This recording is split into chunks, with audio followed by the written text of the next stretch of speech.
নমস্কার বন্ধুরা, তোমরা কেমন আছো? আবার একটা নতুন আমি রেসিপি নিয়ে চলে এসেছি, ডিম আর আলু ভাজা।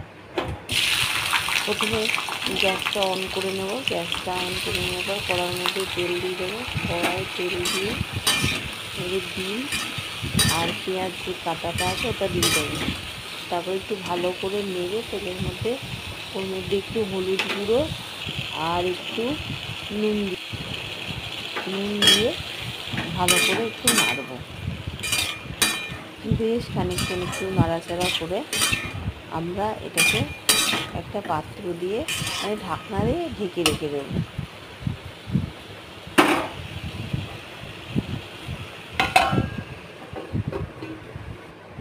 এটা মিনিট 5 মতো রাখবো। মিনিট 5 পর আবার ঢাকনাটা খুলে এটা আরেকটু নেড়ে দেবো। একটু ভালো করে নাড়তে হবে, যতক্ষণ আর লাল লাল মতো হচ্ছে ততক্ষণ। দেখতে পাচ্ছি তোমরা কেমন আছো বন্ধুরা? আমি ভালো আছি, আশা করি তোমরাও খুব ভালো আছো। দেখো, এবার ফাটিয়ে রাখা ডিমটা আমি এই আলুটার মধ্যে দিয়ে দিলাম।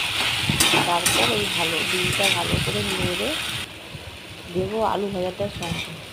দেখো, ডিমটা আলু ভাজাটার সঙ্গে নেড়ে দেওয়ার পর দেখো আলু আর ডিমটা এরকম ভাজা ভাজা টাইপের দেখতে হবে।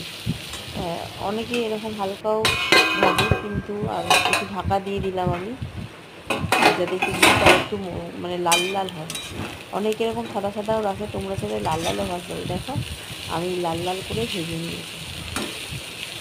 আমার এই ডিম আলু ভাজাটা রেডি হয়ে গেছে।